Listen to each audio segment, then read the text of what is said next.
Now we need to divide a decimal by a whole number. So first we have 9.6 divided by 4.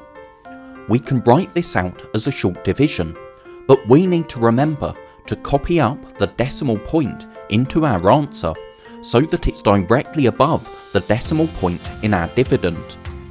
Now we can divide using short division.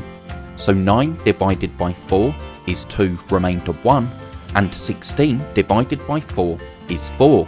So our answer is 2.4. Now we have 5.81 divided by 7. Again, we can write it out as a short division and copy up the decimal point into our answer line. 5 divided by 7 is 0 remainder 5. 58 divided by 7 is 8 remainder 2, and 21 divided by 7 is 3. So our answer is 0.83. Finally, we have 98.63 divided by 7. We copy the decimal point up into our answer line. 9 divided by 7 is 1 remainder 2. 28 divided by 7 is exactly 4 with no remainder.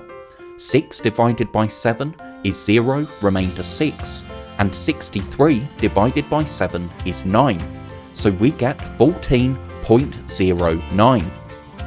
Thank you so much for watching. I really hope that was helpful.